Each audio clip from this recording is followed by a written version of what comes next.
All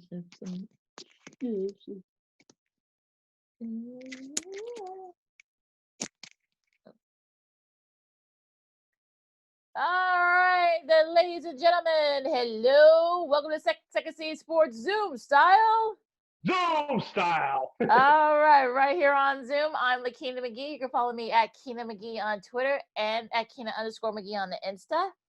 I'm Sid the Kid. You can follow me on Twitter and Instagram at SidKid80. Once again, at SidKid80. That's SIDKID80. That's SIDKID80.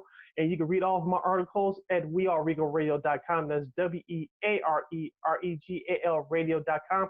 And you can listen to this program along with our brothers of the Mothers, the Dean Davis Show, on Spotify. You can listen to it also on WARR on Anchor, which kicks you over to Spotify and wherever else you get your podcasts. So check us out, Second City Sports, there as well on all your podcast platforms.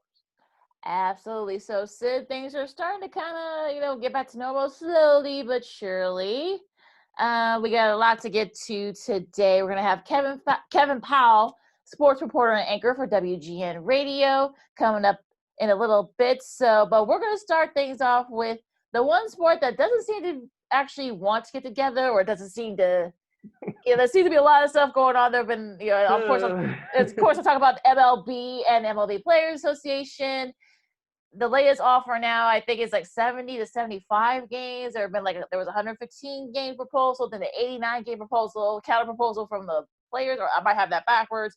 But now I'm thinking, I read this came out just earlier today. The latest proposal was 70 to 75 games with the prorated salary. So, Sid, what are you thinking? What the heck is going on here? As I've been saying for the last few weeks on this program, the owners and the players, whichever side you want to blame first, go ahead and be my guest. But as I said before, these two sides need to get their act together and handle their business behind closed doors. It all comes down to money at the end of the day, along with the rest of these leagues.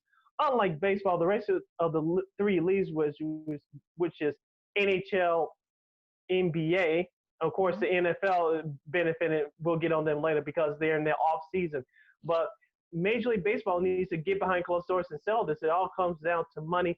And I saw that same report too, Lakeena, earlier today, that an average player that will make $1 million for a full season, that player will get between $350 and $375K. So their prorated salary will be guaranteed only 75%.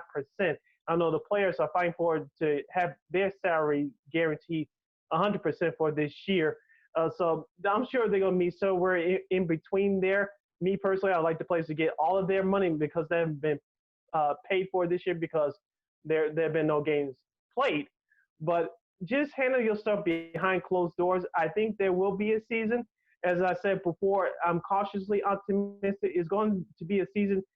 The question is, how many games is there going to be? What's the playoff scenario this year? Will it be a new playoff scenario, or will it be the same? Because let's be honest here, I think the owners are testing out the players for this new collective bargaining agreement coming up following its expiration date this time next year. So you have to be careful right there. I think the two issues are the number of games and what's the travel restriction? What's the schedule going to look like? Because let's be honest here, they don't want the players in the teams to travel too far out of their region. So I think that's the two main issues here. I mean, it's sort of like you should have seen Rob Manfred, the commissioner's interview with Carl Ravage. They were going back and forth, and Manfred said, "Listen, we're going to have baseball." Carl didn't seem too sure, and I heard him on Waddle and Sylvia I think it was yesterday, that said that he's not quite sure how they're going to do this because, we're approaching mid-June, and everything else that's been happening, you got all the other leagues are starting to have plans to kind of, get back going, and golf is going on. They have a tournament going on right now, and down in Florida. We'll talk about that in a little bit. And you got the NBA, although there are some concerns there. Again, we'll get to that in a minute. The NHL and also MLS had their draw. They're kind of going to do like a World Cup style draw. We'll get to that in a little bit as well. And it seems like baseball just doesn't know what to do. And I think that they're playing kind of politics with folks, behind closed doors, instead of handling it behind closed doors, if you will. Mm-hmm. And I think that that's the thing that's actually not helping them, is the fact that all these other sports are starting to kind of, cross the dot the T's and cross the T's, dot the I's, and getting the language going about testing and such. And it seems though that baseball seems like the one sport that's not. It just, at this point, I just don't know what to think here, because I mean, is it really okay? Is the prorated salary the problem? Is the number of games? Is the fact that we're gonna play all these teams or put all these teams? Are you gonna have them all like in a bubble like what the NBA is gonna do? And it's just that there seems to be like a lot of like infighting going on, that things are still everyone's still pretty much falling apart, or still very much apart when it comes to negotiations. Yeah, remember in the beginning of this pandemic, the Major League Baseball put out a plan, or trying to get a test run of the hub cities or hub states, as you will, in Arizona and Florida, for with those spring training sites, and fans and people alike thought that it wasn't a great idea, given the strict guidelines of no spitting, no family traveling with you. And so that got major pushback. So I think it's pretty safe to say that the hub cities for baseball are gone. I'm cautiously optimistic about that. I'm doing it in air quotes for those of you there are just listening only and not watching us. That's why I brought up one of my two issues was the scheduling. Of course, let's just pick the White Sox and Cubs for example, since we are broadcasting from here in Chicago. You're going to play the majority of your schedule within your division. If you play teams outside of your division, you can only travel a certain amount of miles because of the pandemic was going on, and you want to cut down your risk of catching this virus. It depends on what city you go to. Plus, let's be honest here, different states are operating on different timetables right now, so that's also a factor as well. Yeah, you got states like Florida and Texas that are completely opening up, and then you have states like ours that still we're opened up, but it's still a lot of restrictions. And I think other states are like that as well. So that's another problem that you're going to have to face. And then, like we've been saying these last few weeks, you got players in other countries that probably went back to their home countries once all this hit, and the borders are still very much closed in some of these places, including here in the States. So how are you going to get some of those guys back? So that's another thing you got to think about. So they need to kind of hurry up and figure this out, because like we've been saying, the season should be about halfway through the season right now. And I'm thinking that if they don't get something in place by, I would say, maybe early July, you pretty much can just forget about a 2020 season, because you really aren't going to be able to do really much of anything, because you got the NBA is going to have their stuff going on, the NHL is going to have their stuff going on, the NFL is going to be, although we'll talk about NFL and what they're going to be doing in a bit, but you're going to kind of get lost in the shuffle here, and that's not a good thing. Also, too, let's consider this. I know that Rob Manfred was asked by Carl Ravitch. Like I said, I listened to the interview from the other day when Carl asked him, is there a timetable for this? And the commissioner tried to dodge that question a little bit. You didn't want to put it out there like that. And I get it. As we said before, you don't want to negotiate through the media, even though you're doing a horrible job as far as PR-wise. But with that standing, it's got to be a deadline here, like you mentioned, Lakeena, because the July 4th, people thought that the season was going to start. You can forget about that now. The earliest you can start probably July 31st or maybe the first week in August. If you don't get a deal done within the next couple of weeks, like you said, you can't forget about the 2020 season. And like I said before, if this will come down to money. Why you don't have a 2020 season? Should that happen, you crossing into 1994 territory, and we all know how devastating that was due to that player strike. I'm not saying this will overtake 1994, but this will become pretty darn close. And the owners could use this as a bargaining tool in the offseason. Say, hey, to the players, we know that the CBA is up after next year. Let's see if we can try to get this done before you guys take the field next year, because it will be 18 months before some of these teams have played baseball. And we all know that fans are waiting and waiting patiently to attend these games. And if you, let's just say that they're working on a collective bargaining agreement during the off season, should there be no season this year, and there's any type of delay starting 2021, there's going to be a problem. And I think that's where it lies, is the fact that, okay, what's going to be the cutoff point?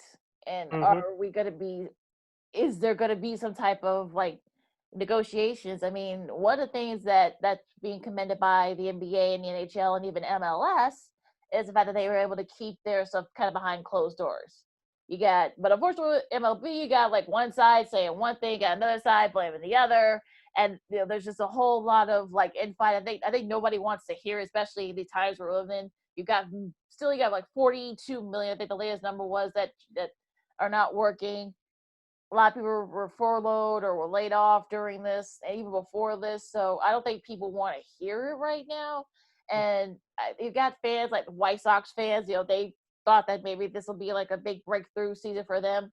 They still got to wait, and Toronto as well. So this is sort of one of those things where I think the MLB needs to figure it out and figure it out quick, because, as I've said, you're gonna get lost in the shuffle with all these sports coming back later this Mm-hmm. summer, and you're gonna be an afterthought.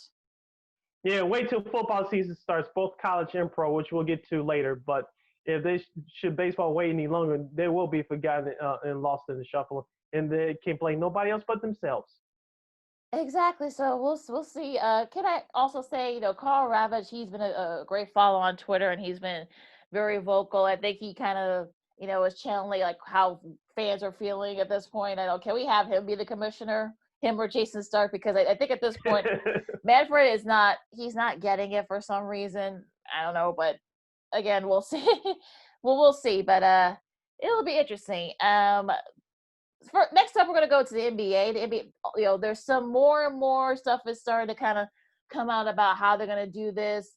But, according to Adrian Wojnarowski and also Brian Windhorst, they said that some of the players are not very happy with some of the, some of like the notes and stuff, that they're not, that again, according to Windhorst, I think Woj said this too, about like 40 to 50 players are not really pleased about some of the conditions that are being written here, and they feel like they really didn't have much of a say on some of the conditions on how to get the season back, and resuming the season. So the other stuff's going to be that's going to be going on here, totally unprecedented, of course, during these times. Mm-hmm. So what do you think about like some of the stuff that's been going on with the NBA in these last few days?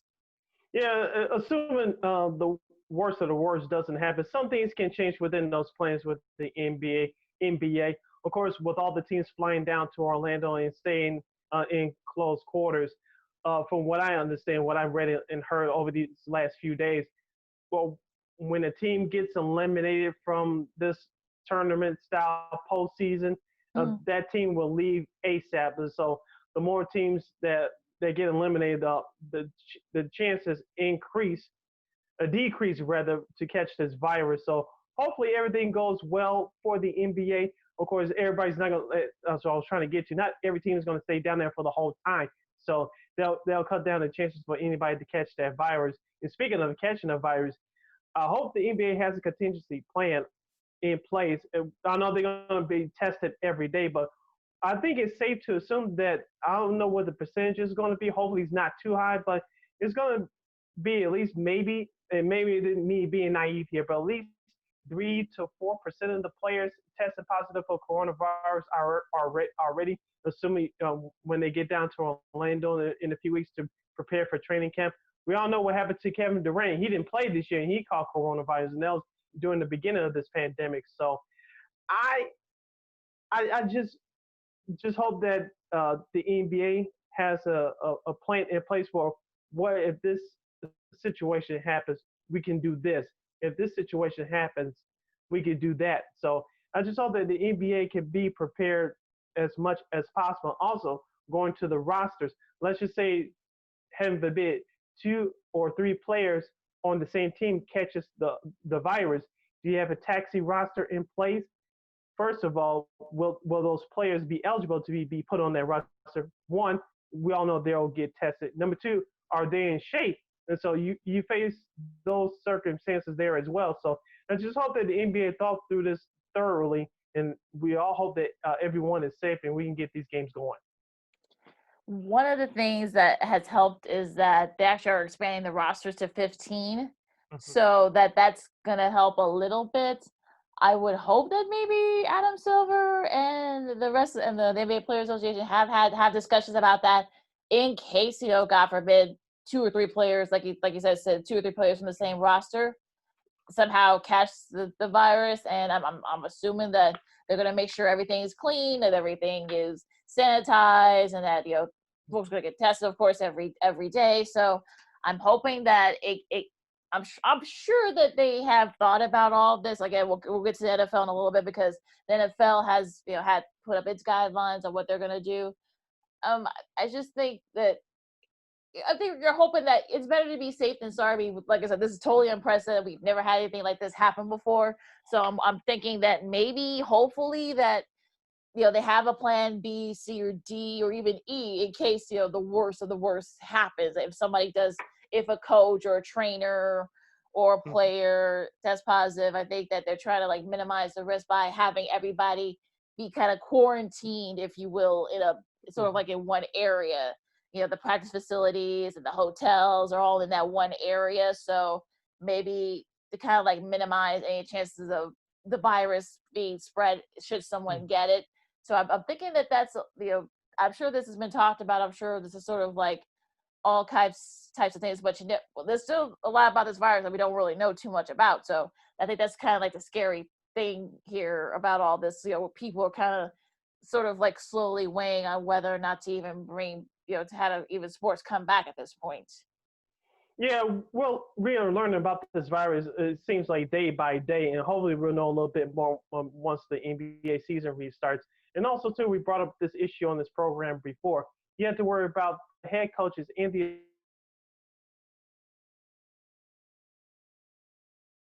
Oh, Sid's Wi-Fi went out. So yeah, so I okay. I'll just, okay, okay, okay. So before we broke up, my issue was hopefully we learn more about this virus day by day. So maybe things will improve by the time the NBA season restarts. Now, the other issue that we brought up on this show before, the most of your head coaches and your assistant coaches, not all of them are 50 years of age and above, and so they're at higher risk for this disease. What happens if one of them gets it? Of course, well, one of the other assistant coaches would take over. Yes, that's true, but are the other assistant coaches, do they have the virus as well? So we don't know. So we just hope that everyone is safe and the NBA has a safety plan and has all their coaches and players in a safe place to resume these games. yeah, because we heard that guys like LeBron, CP3, Giannis, they all want to come back, but then you have Carmelo. Rumors are that he doesn't want to resume play, even though Portland would be able to to be in this total tournament style playoff. So there seems to be some division among some players, and I wonder that I'm sure this has been talked about by a lot of the players themselves. So look, I'm sure take all the precautions that you need and all the precautions that you want, but again, we're still learning about this virus on a daily basis. So it'll be interesting to see how this goes, because I'm sure, I'm sure we saw the news that 40 to 50 players may not want to be able to participate, may not want to participate in this, but again, we'll just have to wait and see. All right. So going towards the NFL a little bit before we take our break. The NFL has decided that they're not going to do training camp, well, off-season mini camps and something like that, because they kind of missed all that already. So they've opened up the facilities to the coaches, and now they're starting to, there's not going to be any. So there will be no Bears going to Denver like they've been the last couple of years. They're going to stay over Mhm. at Hallis. But yeah, I mean, I saw John Harbaugh's comments yesterday saying that, look, I mean, we could take all the precautions. We're going to try to do our best, but there's still a lot of other stuff that we don't know. And football football teams are in very close quarters. You got close quarters with the people, and hopefully we'll be able to ask Kevin about this in a little bit. But what do you think how this is going to play out for the NFL? Because you got like 50 guys, and not even including coaches and media. So this is going to be new territory for them, and I'm dying to see how they're going to do this. Yeah, I heard Coach Harbaugh's comments actually this morning before we came on here to record, and he has every right to vent. One of the things that he pointed out during his radio interview, he said that football is a contact sport and it's a communication sport as well. And players they always have to huddle in order to get the plays through. Of course, the coaches transfer the plays from their headsets to the quarterback's headsets. Of course, the quarterback gives it out to the players in the huddle, offensive huddle. Now, there will be no social distancing here. And of course, we all know that every NFL team is secretive. So if you're going to tell the players not to huddle or have a different style of huddle with 3 feet, that's not going to work. So I know that the NFL officials have heard what John Harbaugh said. I'm sure there'll be some adjustments. And of course, as we said before, the NFL has time on their side because they're in their off season right now, so they can adjust in that way. So I think that the NFL will get this right. Of course, when training camps start up, whatever is not working, they can adjust here and there. And so it's going to be interesting to see how the players adjust to 6 feet, 3 feet of social distancing. And what are these meeting rooms going to look like? How many people are going to be in there? Because we all know they got the quarterback room with the players and the coaches, the defensive room with the players and the coaches. So how many people are you going to have in those rooms? Are you going to practice social distancing? And how much can you do that once you get on the field? That's going to be the main question. Yeah, I saw Kimberly Jones from NFL Network. She's terrific, by the way. Tweet that she's been covering the NFL for years, and she's been in those locker rooms. They're very constricted. So I want to see how, like you said, you got the quarterbacks on one end, you got whoever the star player of the game is, you got the coaches over here. I've seen if you see some of the pressers with the governors, that's probably some of what you're going to be able to have to see. You're going to have like maybe have reporters be 6 feet apart and have back front, left and right, and even like top to bottom. So that's probably something that they're going to have to think about. And you're probably going to have like those long little boom mics. You're probably going to have to use those. Yes. Some of those TV people. So I think it's going to be interesting. Also the pumping in the crowd noise, because I forgot which network it was, but one network has already said that they're gonna perhaps maybe pump in the crowd noise during the season. So that's another thing that you're gonna have to think about. And I love Melvin Gordon's quote when he said that, "Hey, listen, I played in San Diego and Los Angeles, so for the Chargers, so I'm used to not playing in front of a lot of people." So that'll be another interesting element that's going to be intriguing to see. Yeah, as we talked about before, all these sports are presented as television shows, no bigger than the NFL and college football. Should there be no fans in the stands to start the season for both leagues, the dirty secret is out. There will be crowd noise pumped into our broadcast. And so these networks want to make it as normal as possible and the product more exciting as possible. So it's not a secret of what the networks have been talking about for the last few months. I heard a report yesterday that the NBA announcers, I don't think they'll be local announcers, but national announcers. They'll be based in Atlanta, where Turner Sports are headquartered, along with NBA TV, and the announcers will do the game from a studio there. And so the NBA is cutting down on the social distancing. They're not going to have as many people in the arena as you normally will for a game, minus the crowd, of course. So the NFL is just taking their time and measuring out all the scenarios. So what you just brought up should not be a surprise here. Yeah, I'm thinking about the Charles Schwab Challenge that's going on right now in Texas. And the way they have it set up, it's going to be on CBS tomorrow and Sunday. We're recording this on a Friday, folks, depending on when it gets put up. But gymnastics is actually going to be in the 18th Tower in Texas, in Fort Worth, just outside Dallas. Mm-hmm. Then you have Nick Fattle. He's going to be he's in his studio in Orlando, near where he lives, broadcasting from there. And you got all the other course reporters. They're going to be around there. They've been around there too, and you don't have the only people you're really going to see is them, the golfers, and their caddies. You're not going to see a big crowd. You're not going to even see their family members. So, and that I think that's probably similar to what you're going to be seeing in football and perhaps and basketball and also hockey too. Once they open back up in a couple of months, so it's going to be a very weird time for sports because you're not seeing it in the Bundesliga in the German soccer league. You're not going to see any in the Premiership when they return next week. So it's going to be different. It's going to be a whole different vibe, and it's going to be interesting how the networks sort of respond to all of this. Yeah, as we said before, these networks are going to have to present these sports in a television-style way, like the NFL is presented in that way, like college football is presented in that way. These networks are going to have to get creative until fans come back. It's presented as a TV show as it is, so they're going to have to get creative and present it in the way that fans can tune in and watch, and hopefully the competition matches up to the hype as well. So these networks have a lot of work to do. And also trying to kind of like pump down the swear words, if you will, because I don't know if you heard this, Sid, but yesterday at the Schwab Challenge, when Jim Nantz says, hello, friends, his signature, the greeting, there was one of the golfers, I forgot who the golfer was. I think it might have been Dustin Johnson. He actually said the F word, nice bleeping shot. And, Nance had to apologize for that. So that's another thing that people are going to have to get used to see. You're going to be seeing some swear words and not going to be able to get past the censors.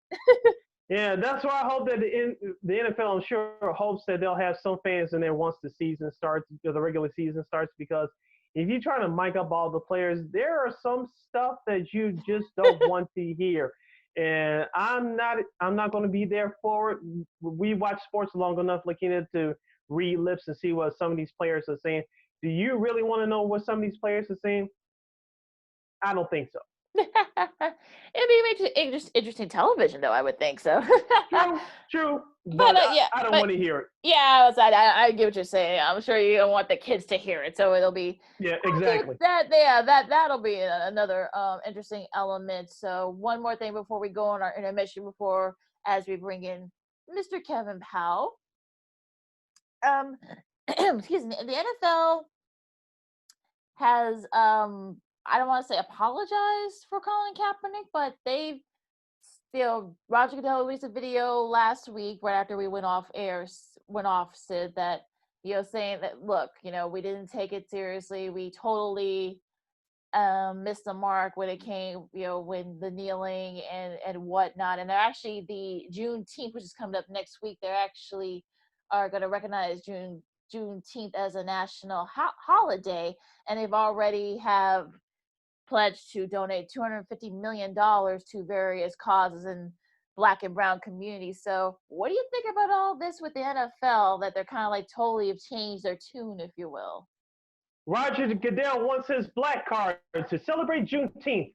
Okay, maybe that's a bad joke there. But in all seriousness, this is the NFL's way of cleaning up their actions, quote unquote, because of the Colin Kaepernick situation with the kneeling down during the national anthem from 4 years ago.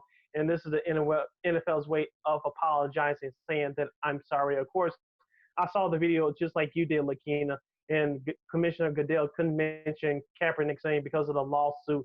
Yeah. And Kaepernick people need to remember that too. Paid from the league as well. Yeah, and people need to remember that too. Say that against it, because I know people are like, well, why do you say Kaepernick's name by name? Go ahead, say it one more time, Sid, for people who don't realize.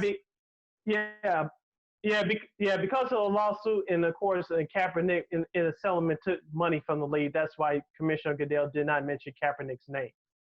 Now, with the NFL trying to clean up their image, because we all know that they had trouble throughout the last few years, giving Ray Rice, Adrian Peterson, and some other players as well. This is their way of turning a new leaf and cleaning up their image.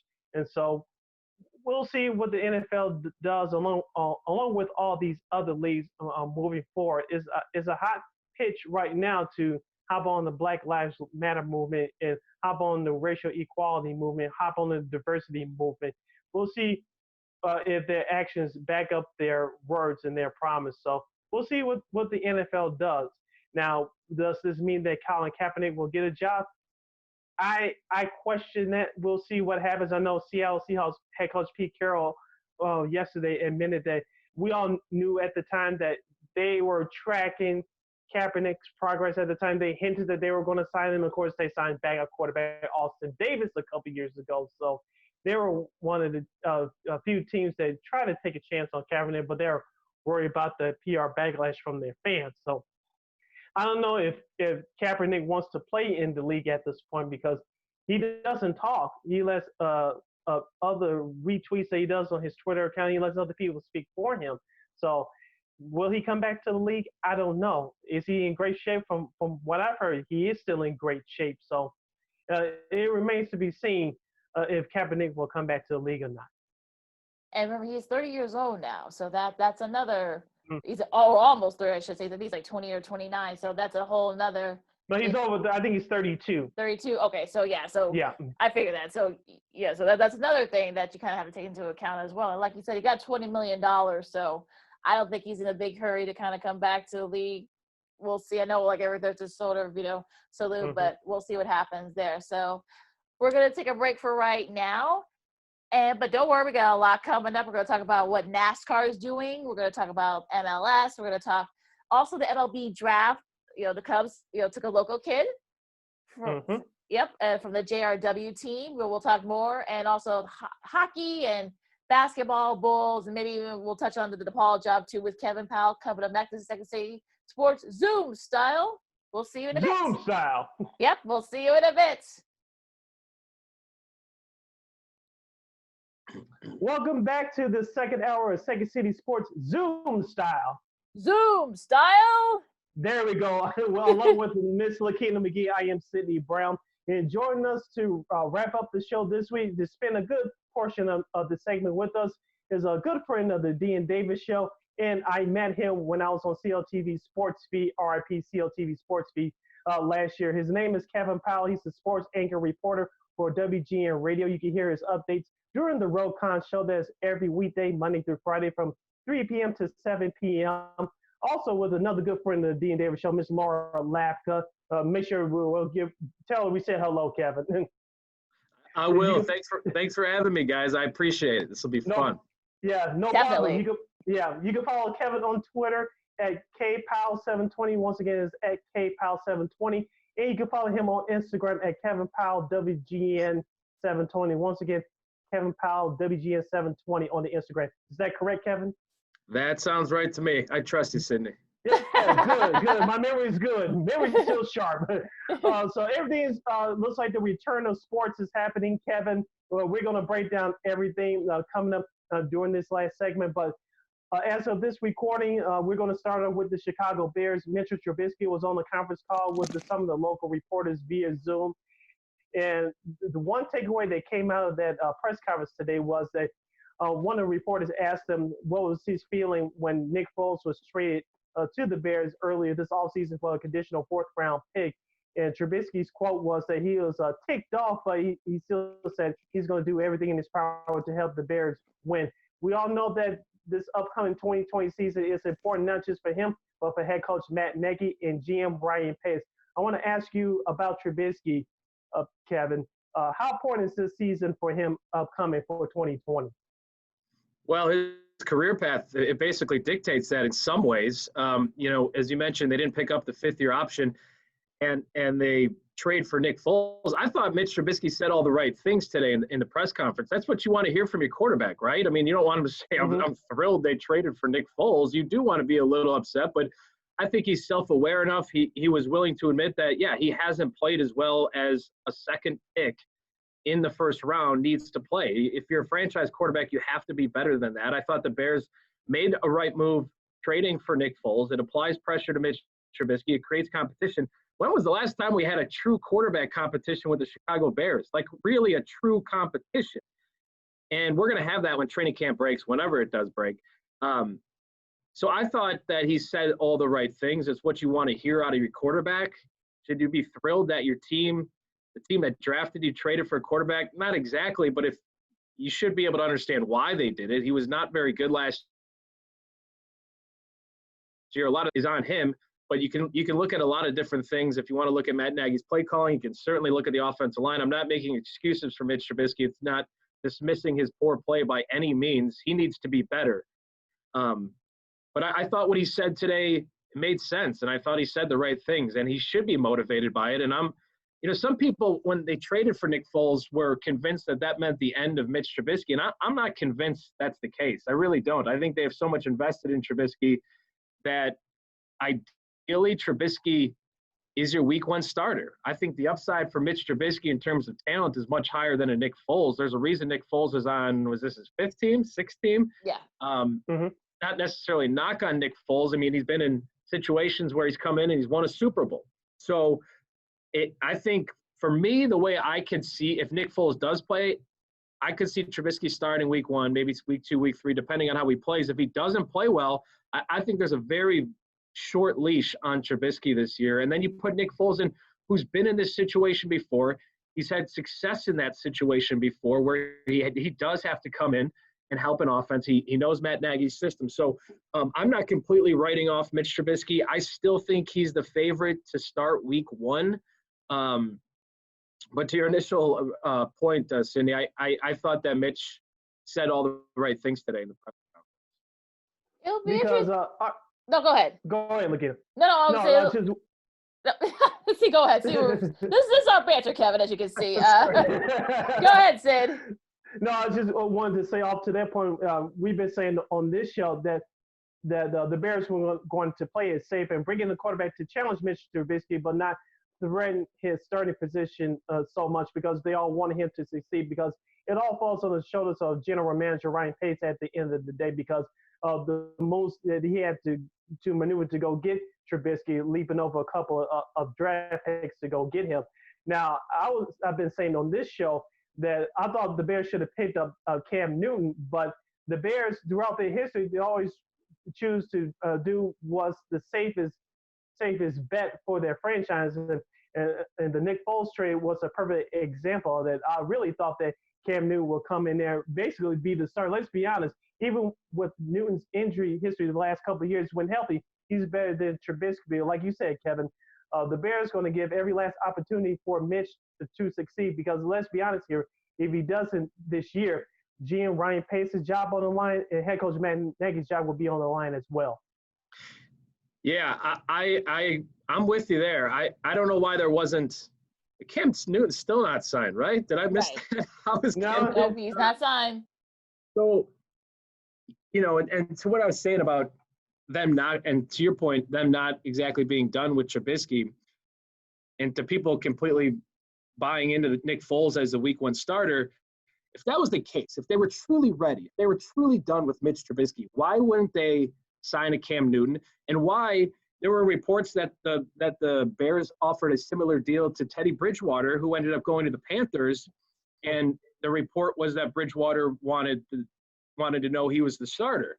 And even if they offered the same amount of money as the Panthers, and if that is the case, and Bridgewater chose the Panthers over the Bears because he knew he had the starting position, if you're the Bears and you're done with Trubisky, don't you just tell Bridgewater, hey, this is the money we're gonna match the Panthers, and you're our week 1 starter? Wouldn't they have done that?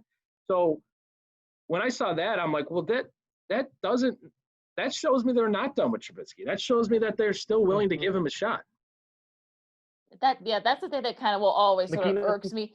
That's the thing that will always irks me, Kevin, is that they didn't really, think about maybe perhaps going with Bridgewater or maybe even, talk to Cam Newton or Deshaun Watson. Listen, I'm still petty about that. I'm sorry about that. I will still be petty about it to this day. I'm sorry. But I want to talk about the defensive side, though, because, they brought in Robert Quinn. How good this defense the Bears can be, because the Bears were still like in the top 15, top 20, but they were like in the top 5 a couple of years ago. So do you see them perhaps maybe getting back to that top tier defenses? Yeah, and I thought the defense played really well last year too. I mean, it felt like they were on the field all the time. It felt like all the pressure was on them. It felt like every single possession for the defense for the Bears, it felt like a must stop. Like you had to get a stop or a turnover because the offense wasn't going to perform or produce anything. That's going to take its toll on the defense. I still think this is a top 5 defense in the NFL. I mean, it's absolutely stacked. Robert Quinn's coming off a double-digit sack year. had a huge year. You add him to the mix. Leonard Floyd never turned out to be the player we all hoped for as a first-round pick. So they made the right move. They moved on from him, and they got a legit veteran pass rusher. You still have talent all over the field. I still think Roquan Smith hasn't even touched his potential. I think he has all-pro talent. He has the speed. He has all the ability to do what you want to do in a modern-day football linebacker where you can run with guys. You can play against the run. You can go sideline to sideline. You can pretty much do everything. You have Eddie Jackson, who make a case, best safety in the NFL, right? At least top 3, top 5. Kyle Fuller still really good.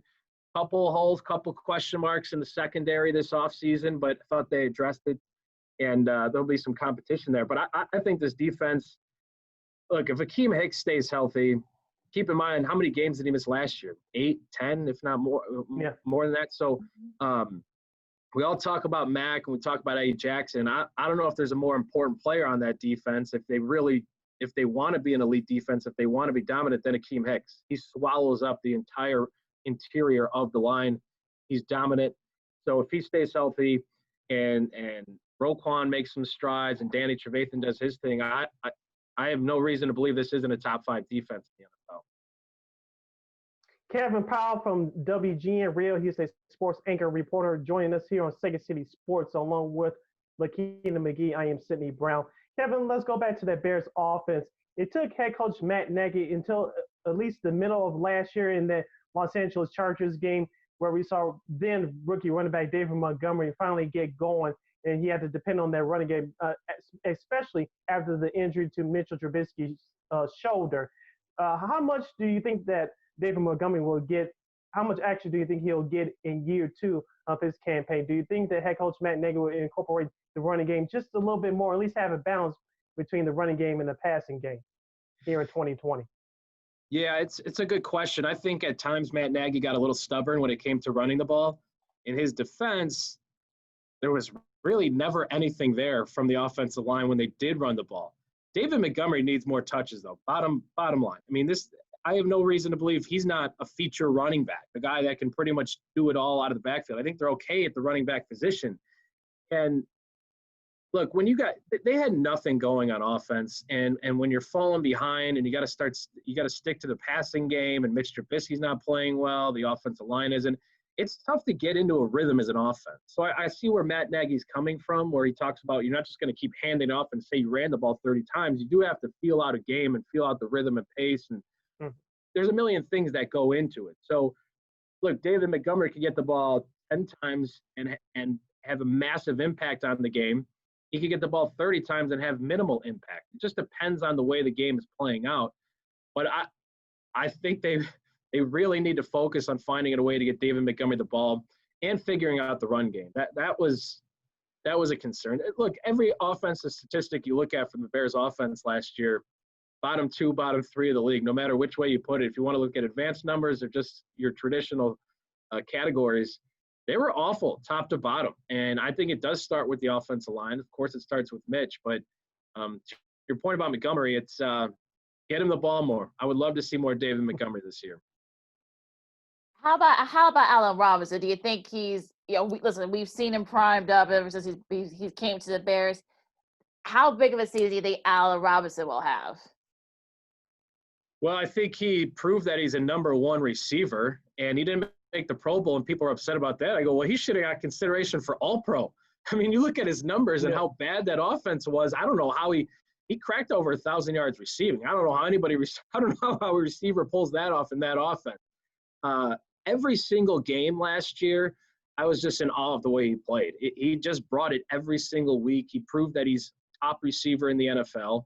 And from what he said this offseason, he still thinks his best playing days are ahead of him. So just like everything else I said, when it comes to the offense, just like you got to get Montgomery the ball, you got to get Allen Robinson the ball too. And if for a young quarterback, you want to have that go-to guy, right? Like think about Aaron Rodgers. He always had a go-to guy, like a 3rd and long. It always seems like he would find a way to get it to his number 1 receiver to pick up that first down in a crucial moment. That should be the security blanket for Mitch, should be Allen Robinson. When he needs to find somebody, it should be Allen Robinson. But other guys have to produce as well. I still think Anthony Miller has a ton of talent. I don't think they're done with him. I don't think they've touched the surface of his potential either. I'm still all in on him. So, and the tight end position, of course, too, Cole Kmet. They brought in a whole bunch of guys at that position. But I'm a huge fan of Allen Robinson. I think he's one of the best in the NFL, and find a way to get him the ball as well. Yeah, I was going to ask you, Kevin, about Anthony Milne before we move on to the broader issues in the National Football League. Of course, now Anthony Milne is going to his third year out of Memphis. Of course, his first 2 years, we saw potential, but he had injury issues, in particular with his shoulders. So how important is 2020 for him? Do you think he puts it all together, assuming that he stays healthy? I hope so, because I think he can be an impactful player on that offense. He kind of reminds me of a Steve Smith type player, where he's kind of nasty out there and he barks a little bit at his opponents. I love his attitude, and he's a confident guy. I hope they find a way to incorporate him into the offense more, because I think there's a ton of talent there.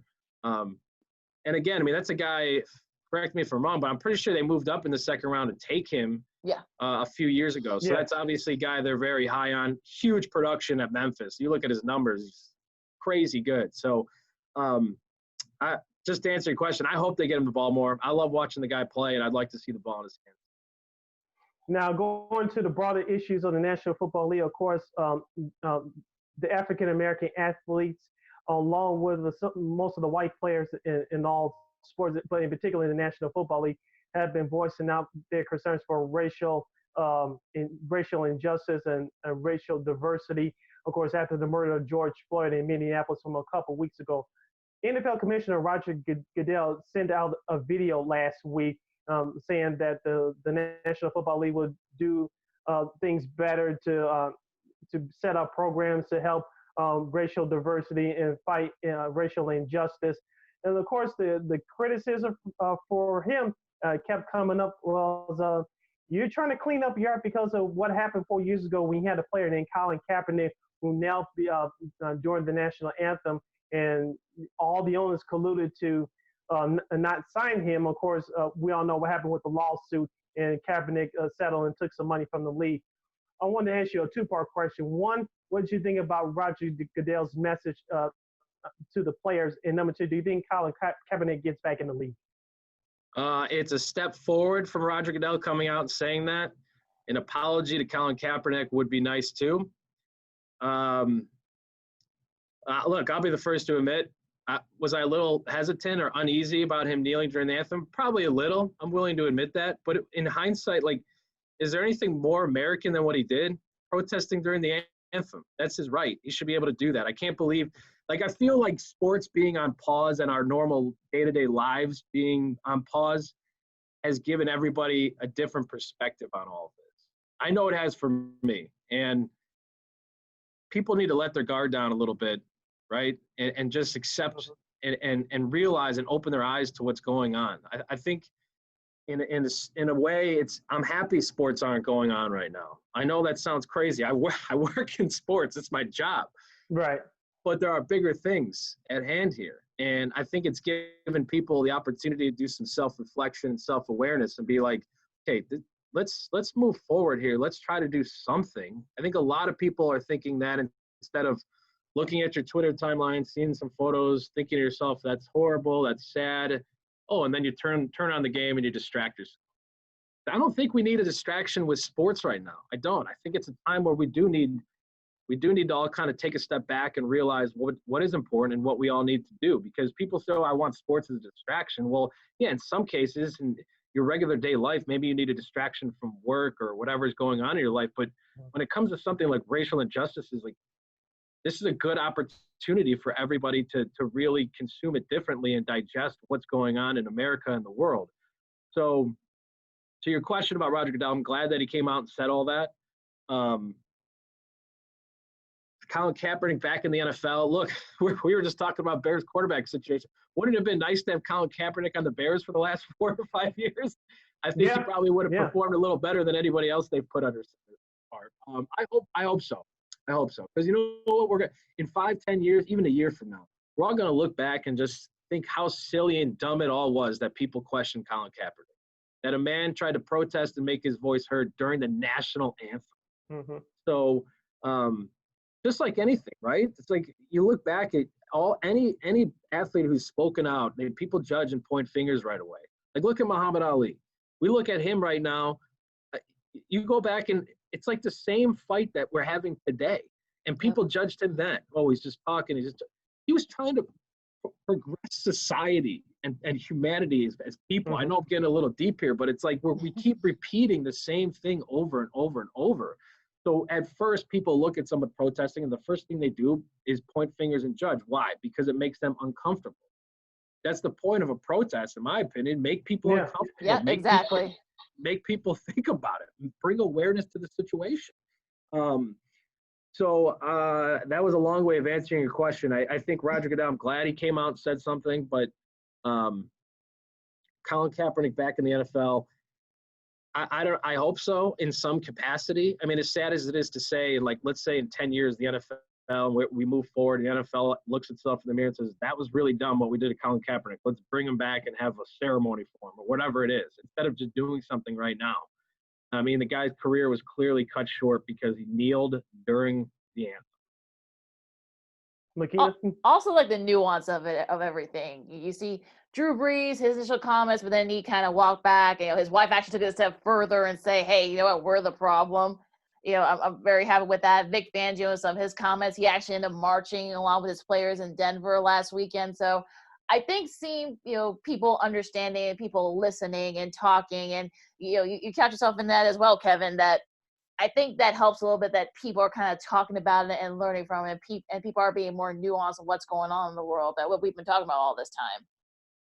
Yeah, and less hesitant or afraid to talk about it for whatever reason. I think, look, I'll admit to it. I mean, like, you have to, at some point, you're going to have to think of it differently. You know, if for so often you see a protest and then we see some rioting and looting, and my first thought will be, well, why would you damage that? Why would you destroy your town? But that's losing sight of what actually matters. That's not the way I should have been thinking of it all. I should have thought of how much passion and how much pain they're going through, whoever it may be, for whatever issue, instead of thinking about it or judging and pointing fingers. It for sure is. It's been such a interesting time, and as crazy as 2020, everybody keeps talking about how bad the year is. Yeah, it's bad, but I feel like we're going to make some serious progress here, and I hope we do. Maybe that's just wishful thinking, but I just really think people I think the viewpoints for a lot of people has changed, mostly for white people. I think a lot of white people are thinking of it differently. You know, it's I don't want to say it's a good thing, right? But because lives have been lost in a horrendous way. But I do, and maybe this is just optimistic, Kevin, I feel like we've had some momentum here as a country and as people that we can move forward. And I think it starts with, we can put money into certain groups and do all that and protest and all that, but it's the way people actually feel and think and go about their day-to-day life and how they treat others, and not just how you treat someone, but how you think about other people, right? Because because you can go to your day-to-day life and be cordial and nice to people and tell yourself you're not racist, but you might have had a thought in your head or thought a certain way about somebody instead of, you know, like I think people are going to change the way they view life, the way they go about, you know, treating people and having compassion for others. And speaking of change, Kevin, the news came out earlier this week that NASCAR, which is based in the South, even though they have events all across the country, they're going to remove the Confederate flag from their stadiums and from their premises. And one of the few African-American drivers, Bubba Wallace, has a Black Lives Matter logo on his car. What do you think this does for NASCAR? Do you think that it is a step towards positive change? Or do you think it will bring more African-American, potential African-American fans and fans of other ethnic groups to its sport? It's a good question. I don't know if it would bring more to this sport. I mean, first of all, anybody who's upset about the Confederate flag being banned from a sporting event, like, it's the Confederate flag. Well, why the hell do we need it at a sporting event? At anything? Why do we even need the flag? So I saw one driver said he's bailing on NASCAR.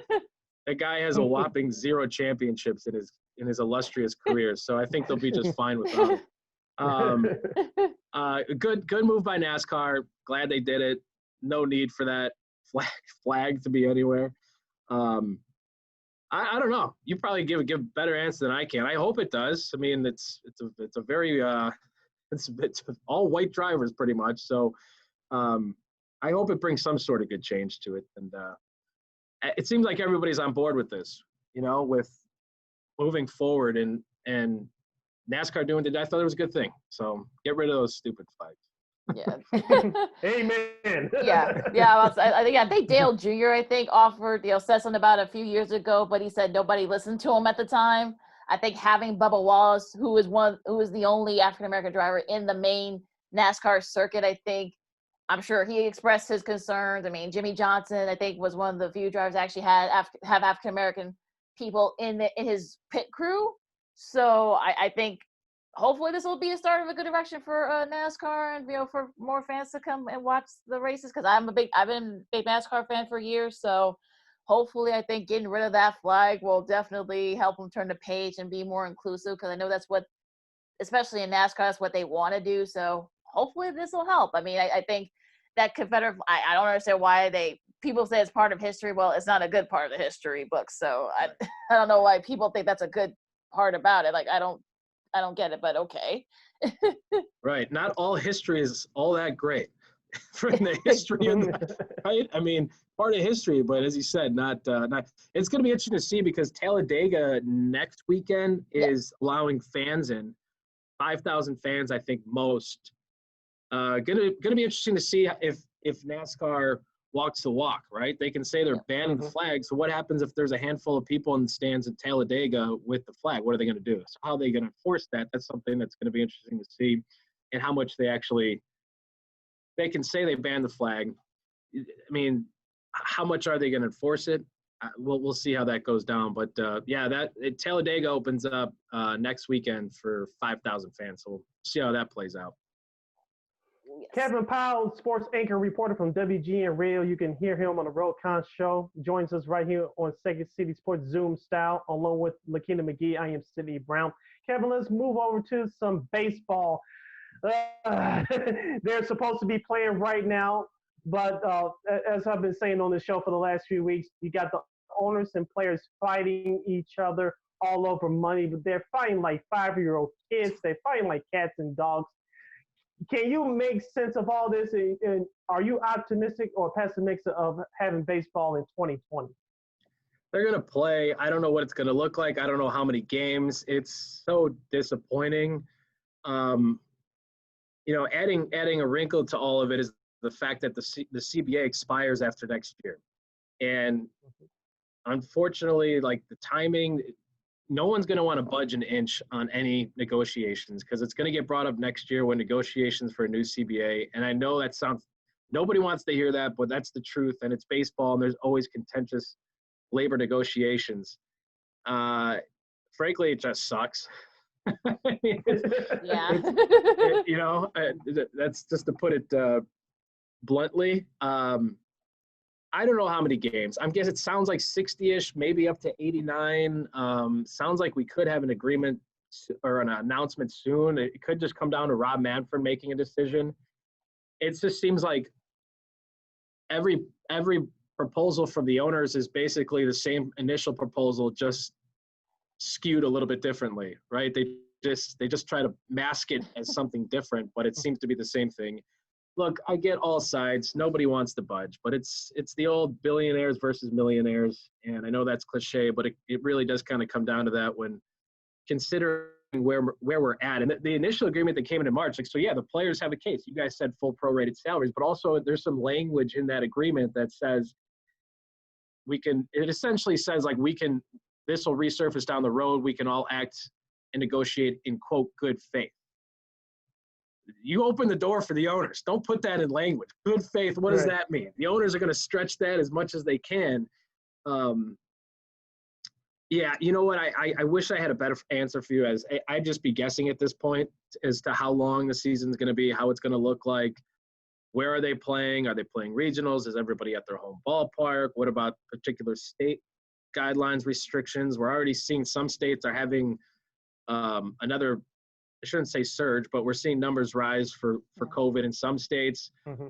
I know the owner said they don't want to play in November because of, that second wave of COVID-19 that could wipe out postseason play, and that's where some serious money is in playoffs. So I think you'll see, excuse me, probably some sort of expanded playoffs, because that will really inject some more money into what has been lost from all of these games. So we'll probably see some sort of expanded playoff.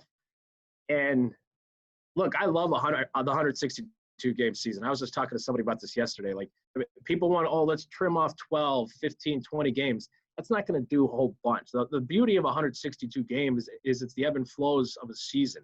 It normally will prove who is the best team. 16-game NFL seasons are awesome because it's one game a week and it's insane. Mm-hmm. But there are some seasons that some teams have fluky years, right?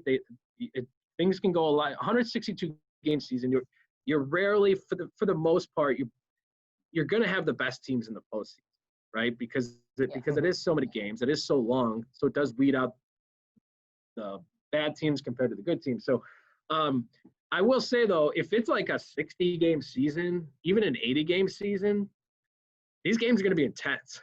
I mean, if you have 1-2 bad weeks, you could be in some serious trouble. So they could be some pretty intense games, and then factoring into, okay, what's the roster situation?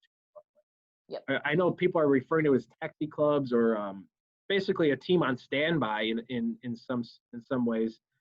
And even with the draft this week, I'm like, okay, well, how is this going to impact service time for players? Like, what if you could bring in like your top, like if the Cubs wanted to bring in Ed Howard for a few games, like how would that affect when it can't contractually his service time? Will they factor those things in? There's still a million things to figure out exactly what they're going to do. But yes, it's a bummer to see these guys duke it out when the rest of the world's just trying to stay afloat and trying to have a job and trying to go about your everyday life. So, yeah, I mean, I don't know what it's going to look like. I like I said, I'd probably just be guessing what it's in terms of games, but I do think we will hear something within the next few days, at the end of next week at the very latest. But yeah, I'm missing baseball too, guys. Well, they did have their draft. It's actually still going on. Ed Howard, who was the standout for the Jackie Robinson West team a few years back, he was sort of like that. He actually stuck with it. Became a starter in Montgomery. Was, I guess that's his Mr. Illinois baseball. Just last year, he's committed to Oklahoma. I know the White Sox. I've heard like some White. I know you probably wanted him to play. I know, Kevin, I know you're a White Sox fan. I know you want him on this team too. How did you guys feel about that? Your rivals, your crosstown rivals, were able to snatch him up. Even though the White Sox did pass him, though, to be fair.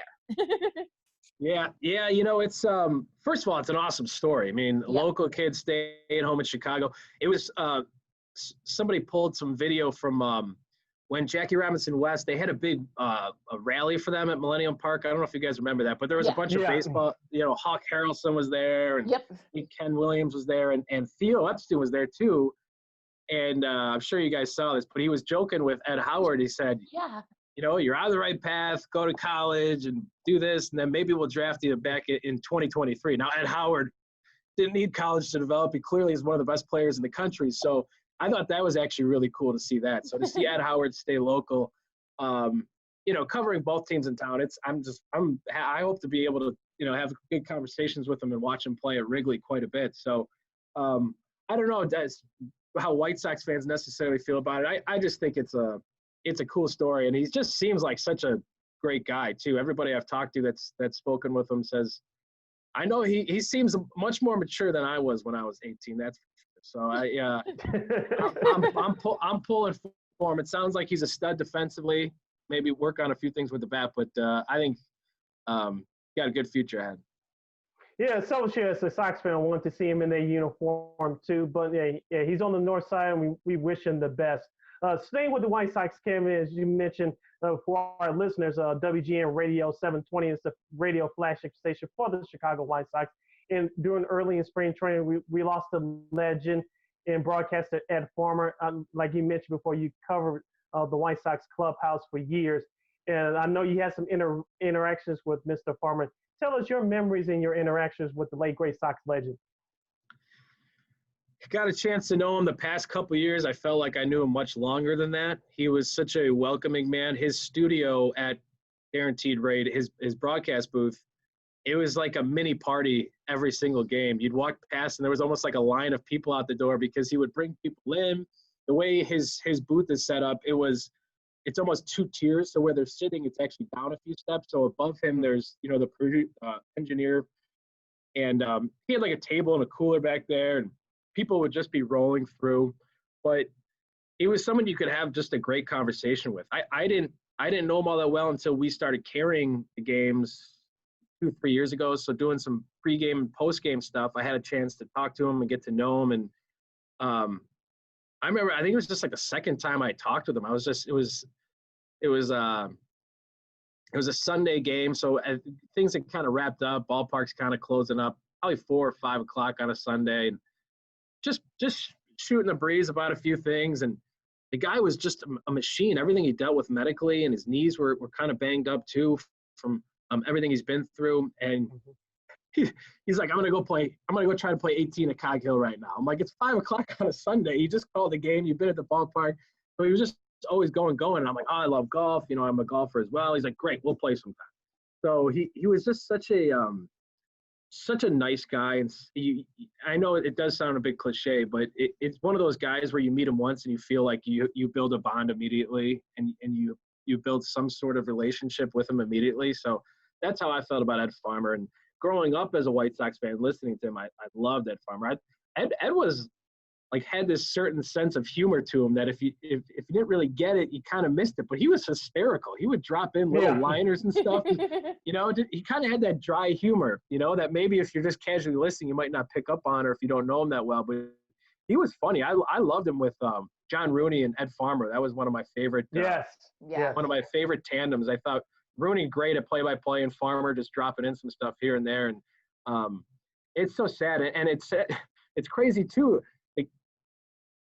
Was that 2 months? That feels like it was 2 years ago during all this. It's hard to this has felt like one long day of bad news and all that. But just so fortunate to have gotten to know him just even a little bit. I know many could probably speak better on Ed than I can, but it was so sad, and he was just such a nice guy. Such a nice guy.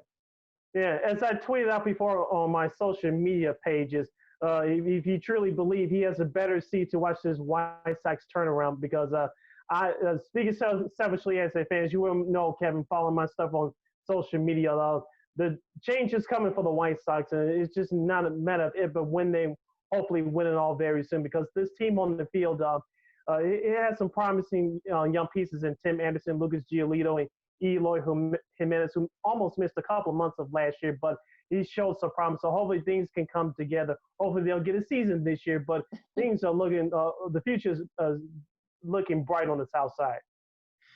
So much hype going into the season, so much excitement, and then pandemic comes to ruin it all. It's like, come on, they finally figured it out. I think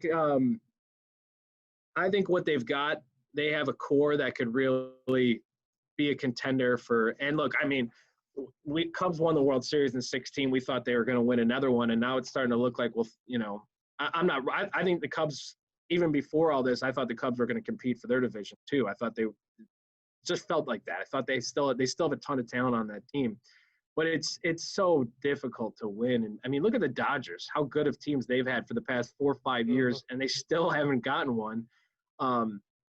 So this isn't me saying it's a lock they're going to win one, but I don't see how this team. I mean, we don't know still, right? Because this is some people buy into prospects because it's the old possibilities versus probabilities, right? We don't think about the probability for most prospects in any sport is that they're probably not going to pan out to what we hope them to be. But the possibility of this current White Sox team, dream if you're a White Sox fan. I mean, if all these guys hit their top potential, if Michael Kopech if Giolito continues to pitch the way he did last year, Dylan Cease, we know all the names at this point. But if all these guys do make progress, and that's no guarantee, especially in baseball, right? We never know. Why wouldn't this team be a competitor for the next 3 to 5 years, right? I mean, they have control on all these guys contractually for, for quite some time, for at least the majority of the core. Yoel Moncada, I mean, he's another guy who probably hasn't even hit his full potential and he had a monster year last year. You could make a case he's one of the best top 3 third basemen in the American League. He should have been an all-star last year. Yeah, should have been. I'm with you. I think he could be a guy who's in the legitimate MVP conversation. He's got all the tools to do it. So, and Nick Madrigal and Andrew Vaughn. I mean, the list goes on. So we never know because guys might not pan out and injuries happen and weird things happen. But if you look on paper and where these guys project, go crazy, White Sox fans. This is going to be a fun few years whenever they do start playing. Yeah. That's the key, having them start playing. When are we going to have this playing? But so let's go to the hardwood for a second, talk some Bulls and NBA. Bulls, unfortunately, we're not invited to play the tournament style thing that the NBA is doing in Florida. That'll be coming up in a few months. So what changes? We saw the change at the top with Arturas Karnisovas, and of course, they got a new GM, Mark Everly. So what do you think? Does Jim Boylen somehow keep his job, and what other changes do you think the Bulls will have coming up? If Jim Boylen keeps his job, that would be very disappointing, and I don't mean to take a shot at Jim Boylen. If Jim Boylen keeps his job because Michael Reinsdorf, let's say, lobbies for him to keep him, or John Paxson throws his voice in there, that would be disappointing because I was under the impression that bringing Karnisovas in was a new voice and it was his team to run. Mm-hmm. So if you have people over his head before he even really starts to make changes, trying to implement who the head coach is, doesn't that defeat the entire purpose of this restart or this rebuild or, this fresh voice and a whole new basketball operations? If ownership or whoever it may be does come in and tell Karnisovas that you have to keep Jim Boylen, that defeats the whole purpose of bringing in Karnisovas. How is that any different than having Gar Pax running the team? That would be very frustrating to see if Karnisovas wants to keep Jim Boylen, and he truly does, okay, it's his team. But if somebody above Karnisovas says you have to keep Jim Boylen, that would be discouraging. That would be not good because that would, like I said, that would defeat the whole idea of bringing in Karnisovas, where it was a completely new, fresh basketball operations. Yeah, I couldn't agree with you more, Kevin. Of course, the Bulls fans' voices were heard during All-Star Weekend, of course, on First Take, where Zach LaVine was on the program with Stephen A. Smith, and yep. And then the Shannon fired Gar Pax 3 times before they were hushed to their knees. And of course, the United Center has been, I don't want to say empty, but fans started not showing up for the last couple of years. So I'm with you, Kevin, that if Karnisovas has other people in his ear, he's not allowed to do what he was brought here to do, that's going to be a problem. And it's going to set the Bulls franchise back for who knows how much longer they need to if they want to become a playoff contender. Exactly. I hope this is a new page in the Bulls history book where Karnisovas does come in and put the Bulls on the right track. It's the past few years for the Bulls just so deflating. So deflating. He's putting it kindly. Yes, he's trying to be nice here, kids. I mean, there's some games, not necessarily last year. I think the year, I'm like, who are these guys? I don't even know who's on the court right now. It's like, it's the Chicago Bulls. We're fresh off the Last Dance. Just watching that just made me so hungry to watch competitive Bulls basketball. I know we had a few years there with Derek, and that was fun. This town goes crazy for the Bulls because of the legacy that Jordan has, and this town just loves basketball. This is a sports town. We love all of our sports, let's be honest, but people love basketball in this town. But like you said, Sidney, I just really, really hope they tell Karnisovas, do exactly what you want. This is your team when it comes to basketball operations. If they're in his ear, that would be that would, again, to use the word deflating, it would be deflating. So I just hope it's a fresh voice and a fresh chapter in Bulls history. All right, before we move on to hockey, I want to ask you quickly, speaking of the Bulls in their history, give us your thoughts about the Last Dance documentary that aired on ESPN last month. I know you, not to put your age out there, Kevin, but well, I think we can all say as a group that we grew up in the Michael Jordan era. We saw this franchise go from the bottom to the top, and it was nice to see from a different perspective. Since this team, since the current team is not good, when you witness history, you don't appreciate it as much. When you look back on it, it's like, wow, what a wonderful time that was in history of the city and Chicago sports and in history of the NBA. I wanted to get your thoughts about the Last Dance documentary, which should have been called Michael Jordan's Last Dance, to be honest with you. Yeah. It's a good point. For me, okay, so I'm 31, right? Born in '89. Really don't remember the first three. Got a taste of the last three, but it was like just when you kind of start realizing how much you love sports and you're really getting into it, and then it was over.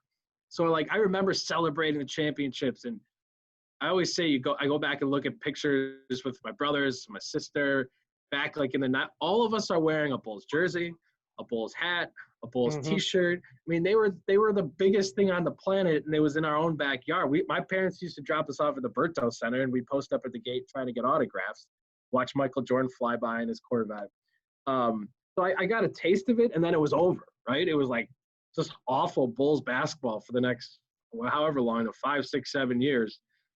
So for me to relive it and see some things, I just absolutely loved it. I mean, nostalgia, seeing, and I definitely, I feel like for me, it humanized Jordan a little bit more, where he is this, I almost hate to say this, but it is like a godlike figure, right? It's Michael Jordan. It's unbelievable to me. It's like the director, Jason Hare, I was listening to an interview he did, and somebody was asking about the first time he had met Jordan. And the way Jason Hare put it, he was like, it was like meeting Santa Claus.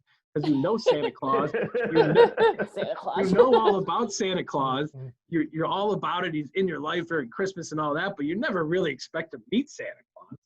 So that's kind of the way he put it. And I'm like, yeah, that makes sense to me. Like it's Michael Jordan. He was I had minimum 2 posters on my wall growing up with Michael Jordan. So to me, it humanized him a little bit though. And I, when people say, oh, he was a jerk, even before this documentary, like, oh, he was this and that to teammates, I go, yeah, that's why he's the greatest. That's why he won 6 championships. This is professional sports. Put the feelings aside for a second and focus on winning. And whatever Jordan did, he did it right? I mean, what else could he have done? He won 6 titles, and yeah, if he ran a few people, rubbed a few people the wrong way, so be it. Guys goes down as the best basketball player ever. Please don't ask me to debate LeBron versus Michael. I really don't want to do that. No, I don't either. I don't either. You'll get from us. No, it's okay. All right, good. We're on the same page then. So I loved it. I thought it was so well done. The only thing I wish we had a little bit more of was just some of those random behind the scene locker room stuff, just like the guys hanging out and all that, because we see Michael Jordan's always been on our screens for everybody's life forever, in some capacity, right? Whether it's his shoes or a highlight or this or that.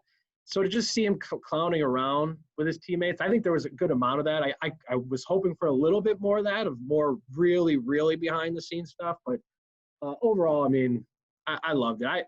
It was ESPN still will just throw them on randomly, and I watch. I'm just like in love with it. Well, let's talk about hockey for a second, because the Blackhawks are. Yeah, let's do the hockey, as Chance Rapper would say. So the Hawks are going to be in this sort of like pre-Stanley Cup playoff sort of thing that they're going to have. But actually, Patrick King actually has some comments saying, "Well, wait a minute, not so fast. We're still trying to figure some stuff out." So that was a little bit of a shock. But do you think the Hawks have a chance to perhaps maybe do well, perhaps maybe advance in this whole playoff situation? To your Patrick Kane point, I agree. I was like, when I heard that, I'm like, uh-oh, what? I'm like, I thought we were all good to go here. I thought the NHL was set to go, but I'm hoping they'll be set by July 10th. But yeah, when I heard that from Kane yesterday, I was like, oh no, don't give me MLB 2.0 here. They were saying, are they really in the postseason qualifying round? What is it? I know it's the qualifying round. Sure, I think they have a shot. I mean, you have guys that have been there, and Stan Bowman and basically everybody yesterday that talked said it was renewed energy, right? I mean, it's felt like the past 2 seasons the Hawks had just been so close to getting back to being that competitive team that we had come to know, and they would string a few games together. They're right there in the playoff picture, and then they would fall off for 3 or 4 games. They just like couldn't get over the hump permanently. So all of a sudden you're looking, I mean, think of where the season ended. They were 6 points out of the wild, Yep. 6 points out of the wild card. It didn't look good. I mean, I think their percentages to get in were very low. So now all of a sudden they're like, hey, everybody, we're back in it. I mean, imagine that locker room, you got to figure it gets up a little bit, right? For the teams that already thought they were in the postseason, you already thought you were in the postseason. For a team that thought they were dead for this season, no, you still got a shot at the Stanley Cup. I'm not saying they have a legitimate shot, but you never know. It's hockey, right? I love the Stanley Cup playoffs because we never know. We see underdogs knock off the top-ranked teams all the time. So, yeah, I think they have a shot. I can't wait to see them how all that plays out. I hope Chicago is a hub city for some of these games. You're essentially dropping half the NHL on the town. So, yeah, I think they have a shot. I can't wait to – the second half of this year, by the way, if everything goes according to plan, it's going to be insane. I mean, we could have hockey, basketball, baseball. I'm a golf junkie. So we could have the Masters in the fall. We could have the U.S. Open, the Ryder Cup. We could have the Kentucky Derby scheduled for the fall. Mm-hmm. So as much as it's been nothingness of sports for the past 3, 4, 5 months, we could have an insane amount. I'm going to need multiple TVs for this situation. We're going to need like a whole setup on the wall for this. Oh, yeah. I hope that if these leagues do if that does happen, that the leagues and the seasons do overlap, I really hope that the TV programming plans accordingly, because people are going to watch during the game. You know what I mean? Like if you're the NHL and the NBA, don't compete against one another.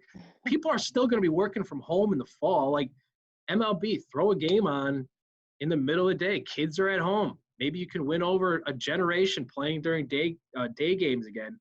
I hope that, however this does shape out, I hope that we don't go to count, like, let's just stack this. I want full sports all day, like 9 a.m., let's get baseball going, just why not, right? I mean, sure. Stack it all together. Might as well. Yeah.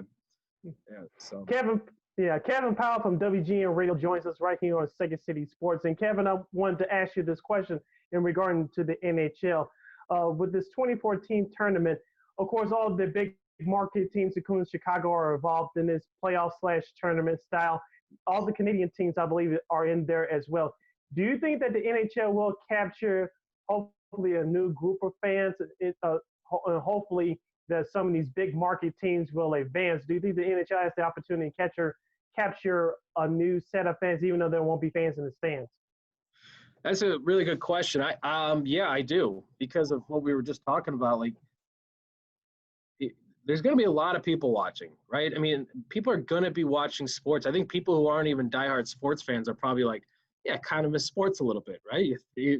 At minimum, it's your background noise during Saturday night. You got a college football game on in the background, or you go to a bar, there's sports games on the TV. So, yeah, I think so. I think there's a real opportunity. You got to figure, I mean, kids love sports. I know I love sports as a kid. That's why we all get into it. So if something's on, maybe someone who wouldn't have watched might do that. So I think everybody has a really strong opportunity here to be creative and find ways to deal with what we have to deal with and make it interesting. But yeah, to your point, Sidney, like it does provide a platform, however that may be, to maybe win over some new fans that maybe wouldn't have watched in the past. Yeah, before we move on from hockey, I wanted to get your take on the Blackhawks reshaping on the front office. Of course, John McDonough was relieved of his duties as president of hockey operations from the Blackhawks. Jeremy Colliton, their head coach. I know many Blackhawks fans have various opinions on him. And, of course, General Manager Stan Bowman, who we all thought that he was going to get let go after the season. It seems like he's safe from now. Give us your thoughts about the Blackhawks moving forward and perhaps looking for a new president of hockey operations. Yeah, I was a little surprised to see John McDonough let go, at least with the timing of it, But as Rocky Wirtz said in his initial statement, that the pandemic did give him time to kind of take a step back and reflect. However, he came to that decision. A little surprised too, because it's not like the Blackhawks brand is hurting, and that was really where John McDonough left his his footprint, which was the brand and the marketing and winning over fans. I mean, people who were never watching the Blackhawks. I mean, this town went nuts when they won all those 3 cups, and they really capitalized on it, on winning over generations of new fans. Because for a lot like my generation, like there was the older generation, the Stan Mikita fans and the Bobby Hall fans and all that, and then it was like a lost gap for me because half the games weren't on TV. They weren't very good. They were almost this sport. I went to more Chicago Wolves games as a kid that I even watched watched Blackhawks games.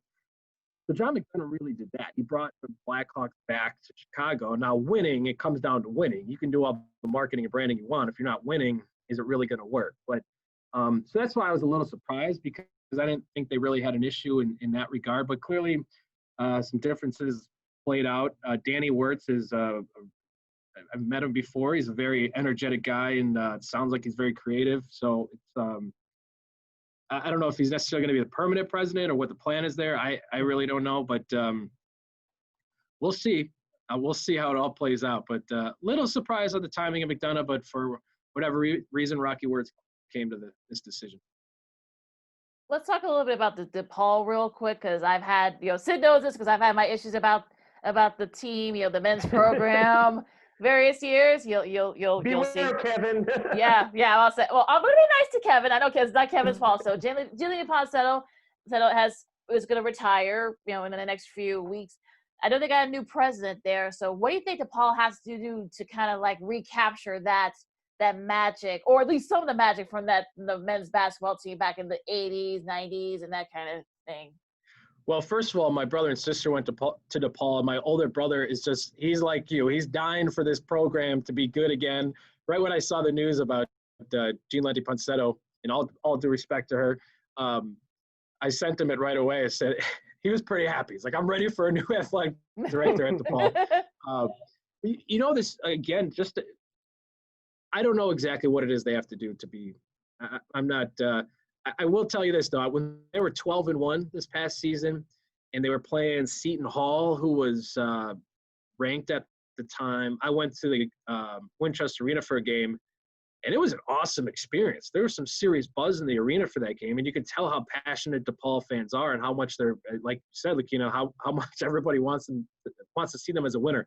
What they have to do, I don't have a great answer for you. I just really hope they get back to being regularly competitive. It's been rough in the Big East. For the Big East is tough anyway. And I thought when they were 12-1, I went and watched them play a couple games. I'm like, they got some players on this team. This looks like a pretty solid basketball team. And then the wheels fell off, and we know the rest of the story. So I don't know, but I'm with you, and I really hope DePaul figures it out and gets and shout out to the women's program, right? We always just kind of gloss over that. How great have they been for so many years, Doug Bruno?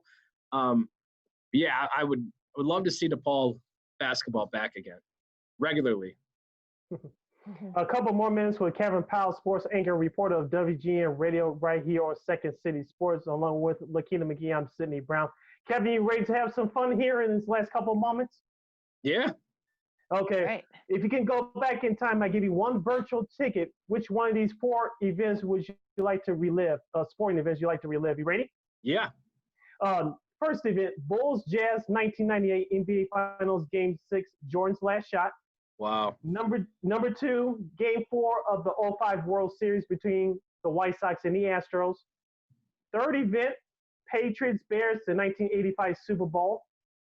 Number 4, Jackie Robinson opening day 1947. Or number 5, any of the 3 Chicago Blackhawks Stanley Cup championship final games. Any of those 5 events, one virtual ticket to go back in time. Which one of those events would you like to attend and why? So I grew up a Sox fan, and as crazy as it sounds, I'm going to cross that one off first, just because I was celebrating in the family room with my family, and I don't think that I'd rather be any other place than where I was that night. So okay, jumping up and down. So sweet. I'll cross that one off the list. I'm not on a timer, am I? No, go ahead. No, go ahead. Take as long as you need. This is not saying I'm not a diehard Hawks fan, but I've been around the Hawks so much, and I've been to so many games, and I feel like I've experienced so much already. And I was at some of those playoff games, being a partner with them. Like I've already kind of been spoiled with how much I've been able to expose. So I can't really beg for anything there. See, even Patriots and Bears. Like if I could go back in time, I'd probably want to just be watching with all my friends at a house. Crazy as that might sound, like a house party with a bunch of friends, drinking some beers, eating nachos. But maybe I'll cross that one off too. I mean, you kind of. I mean, how do I say no to Jackie Robinson? But also, how do I say no to Jordan's last game? I mean, I should probably say Jackie Robinson, but I gotta to be there for Jordan's last game. I mean, that would be either one of those two is good in my book. Yeah, What about you guys?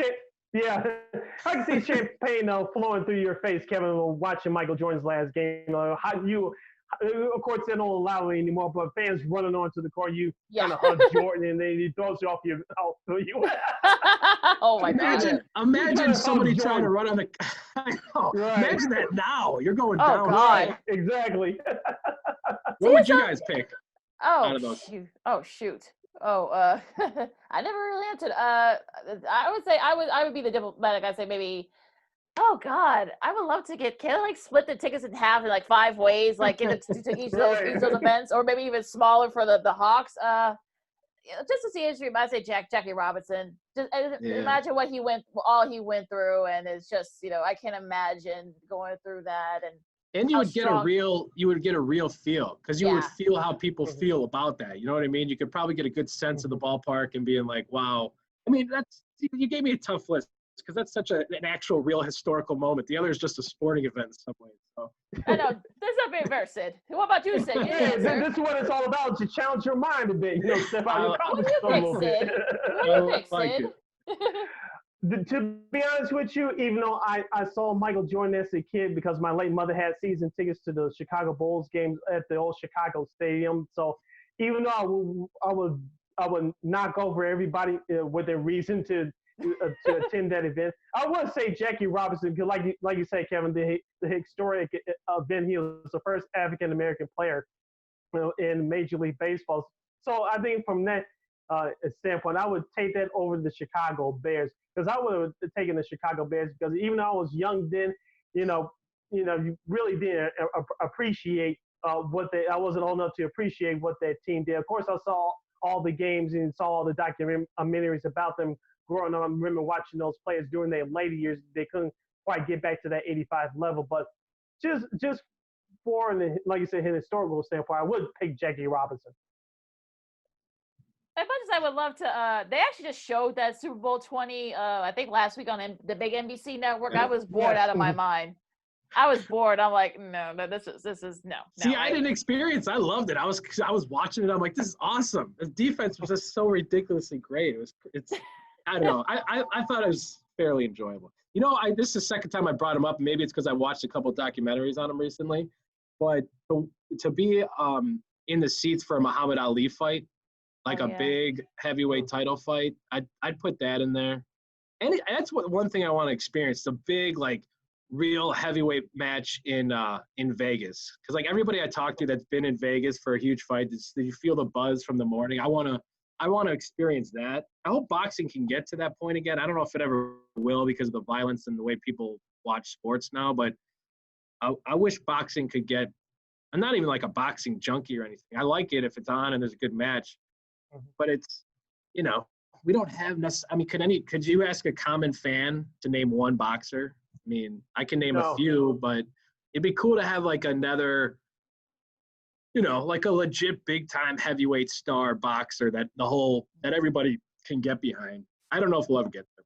But. Yeah. Let's be honest too. In the game of boxing, you haven't had a legitimate heavyweight contender probably in the last 25, maybe even 30 years since Mike Tyson. Before we're not going to get into what happened to him in the early 90s, but also too, UFC and MMA has taken over the landscape. It's like boxing has shot itself in the foot, and those other two sports that I mentioned, those combat sports, have taken over the mainstream sports complex in terms of viewership. So I think you can point to those two factors right there. Yeah, I'm still trying. I give UFC a shot. I can't really get into it if it's on. But there's a big fight. Some of my buddies are really into it, so it turns into an event. We would all meet up and watch the fight, but I can't really get into it. I got a good friend who covers the MMA.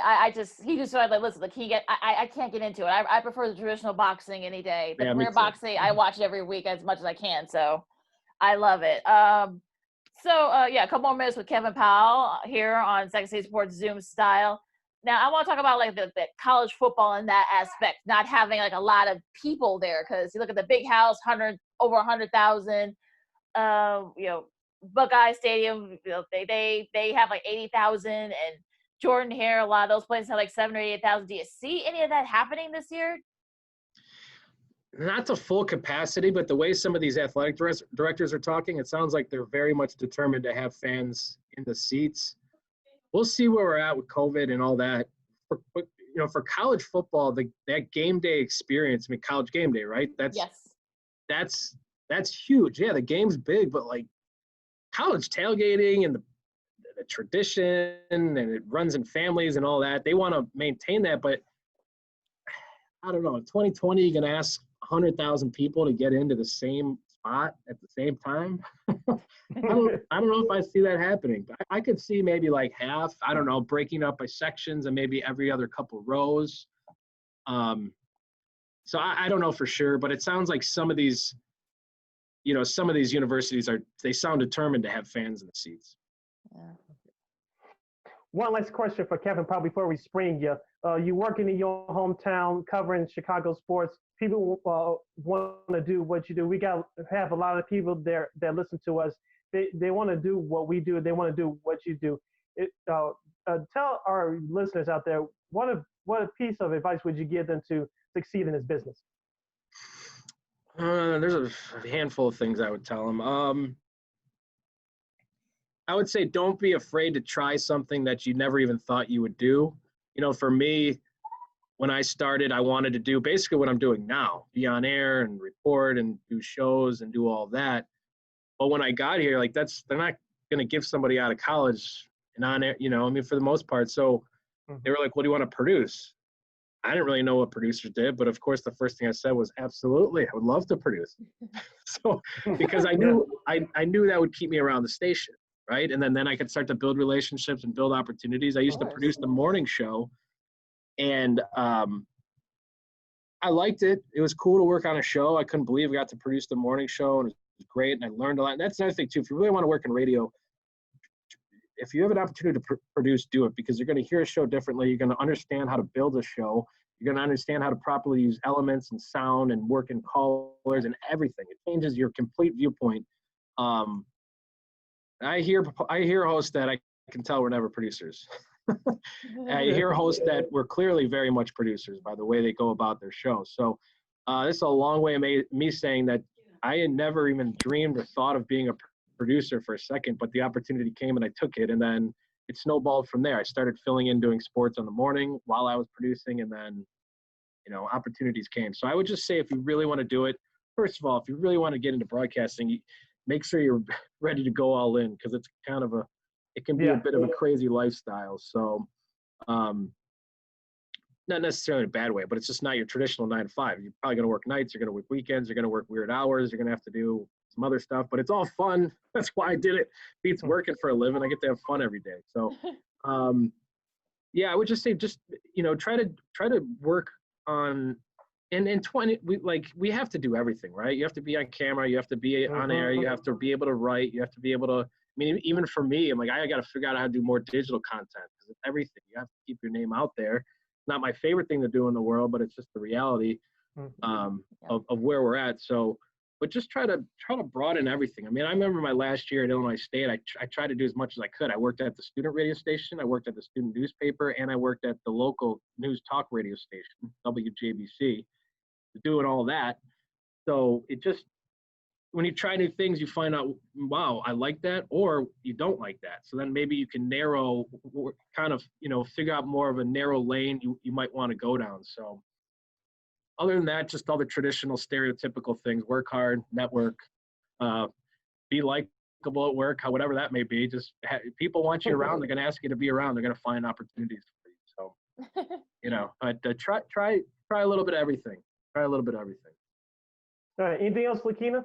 No, I'm good. All right.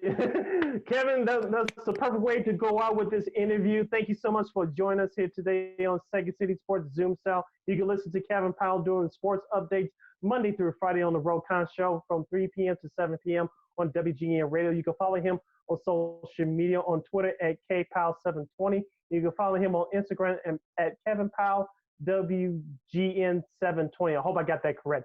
Thank you so much. 720 WGN, but that's 720 JG. Okay, on Instagram.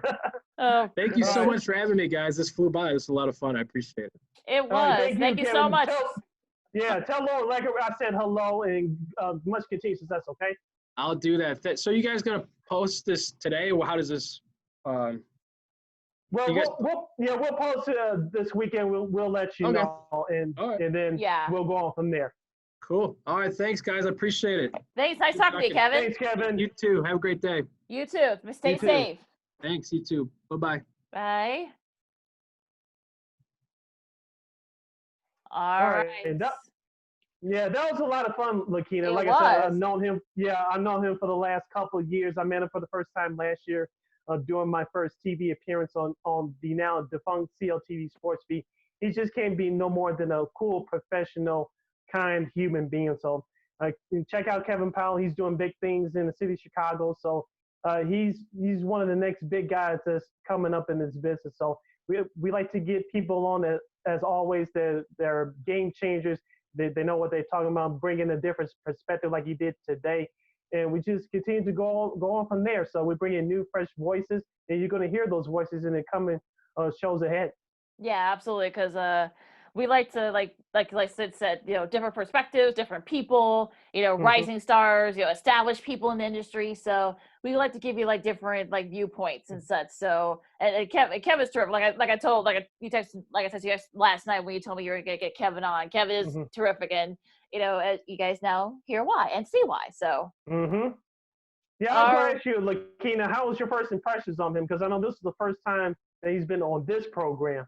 I said, I had him on D and Davis before a couple of times, but how did you like him on this program? I like him. Like I said, I've heard him on WGN doing with Rokan, and also doing the show that the Sports Central. I think they do at 6 to 10. He does that occasionally. So I mean, he's exactly what I expected him to be. Different perspective, and I like a lot of his answers, especially when it comes to the Paul and also the college football aspect of it, because exactly how I think. So that's kind of creepy, but also a good thing too. Great minds. Yes, as I always say, great minds think alike. One last question before we call it a day for this week's show. Do you think that baseball will reach an agreement by the time we convey here next week? I mean, Kevin sounded very optimistic that probably by the end of this, perhaps maybe this time next week. I hope so. Because I have to think that all that money that's being, it's on the table right now, and all the games, I think they want to be kind of the front end, especially when it comes to the major sports. We've seen some of the soccer leagues; they'll be back on. They're back on track.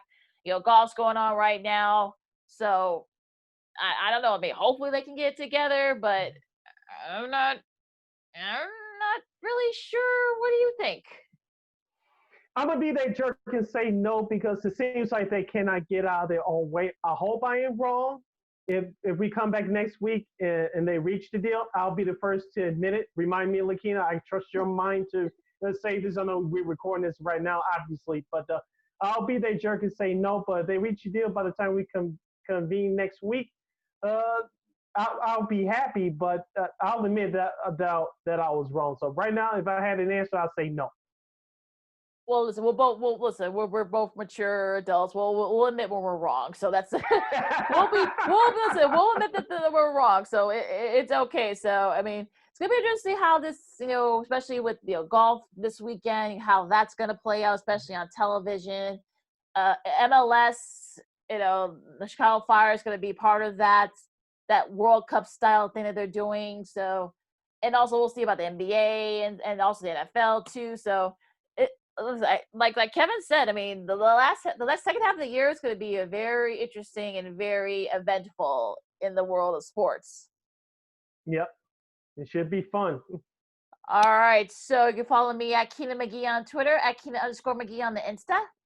You can follow me on Twitter and Instagram at SidKid80. Once again, SidKid80. That's SIDKID80. That's SIDKID80. And make sure you listen to the Dean Davis Show and Dean Davis to Flip on all your podcast platforms. And you can go to WARR or Anchor. You can listen to this program, Second City Sports, on there as well, which kicks you over to Spotify and all your other podcast platforms as well. And you can read all of my articles at weareregalradio.com. That's WEAREREGAL radio.com. All right, so same bat time, same bat channel right here on Zoom. We'll see you next week. Stay safe out there and be kind to each other. And listen, there's lots of stuff going on. Keep it up. You know, people are registering to vote now, so make sure you guys vote in November. That's the only way we'll see any big change. But you know what? Stay safe. Keep your hands clean. We'll see you next week. Stay united. Holla!